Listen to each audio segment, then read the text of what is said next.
Hello everyone, get ready with me. Yes, আজকে আপনাদের সাথে নিয়ে আমি আমার লুক ক্রিয়েট করব বৈশাখের জন্য। যদিও আমি ফেসে ফাউন্ডেশন অ্যাপ্লাই করে শাড়ি পরে রেডি হয়ে নিয়েছি, এখন বাকিটা আপনাদের সাথে সাথে করব। প্রথমেই আমি যেটা করছি, আমার আইব্রোজটা একটু সেট করে নিয়ে চোখের মেকআপটা আমি করছি।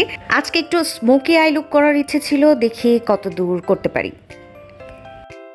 সকালে একবার বের হয়েছিলাম বৈশাখের জন্য, বিকেলে আবার বের হচ্ছি। সময় খুবই কম ছিল, তাই আমি খুব দ্রুত কাজ সারছিলাম।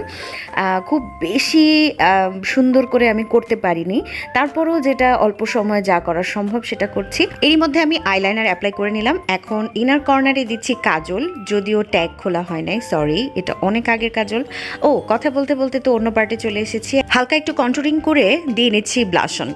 খুবই জলদি জলদি কাজটা করছি, তাই দৌড়াতে হচ্ছে, সময় নাই। তাই আমি একই ব্রাশ দিয়ে হাইলাইটার অ্যাপ্লাই করে নিচ্ছি। বৈশাখের দিন সকালবেলা যেহেতু ছেলের স্কুলে গিয়েছিলাম, এসে খাওয়া দাওয়া করে একটু রেস্ট নিতে যেয়ে ঘুমিয়ে পড়েছিলাম। উঠে আমি মনে হয় 20 মিনিটের মধ্যে রেডি হয়ে গেলাম। এখন তো ফেসের মেকআপ শেষ, চুড়ি পরতে হবে, কিছু জুয়েলারি পরতে হবে। হঠাৎ মনে পড়লো যে আমি তো লিপস্টিক অ্যাপ্লাই করি নাই, তো লিপস্টিক অ্যাপ্লাই করে চুড়ি পরে নিচ্ছিলাম। আর এইদিকে মনে মনে ভাবছিলাম যে আমাকে একটু উনি এসে হেল্প করতো, যদিও সে করে থাকে কিন্তু ক্যামেরার সামনে সেটা সে আসতে চায় না।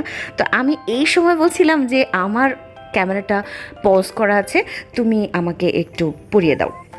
তো যাই হোক, এর মধ্যে কানের দুল পরছি, এর মধ্যে আপনাদের ভাইয়া আমাকে গলায় যে সেটটা পরবো সেটা পরিয়ে দিচ্ছিল। এটাতেও সে জানতো যে আসলে পজ করা ক্যামেরা। যাই হোক, সরি। এই তো আমি রেডি, অ্যান্ড এইটাই হচ্ছে আমার ফাইনাল লুক। কেমন হয়েছে জানাতে কিন্তু ভুলবেন না।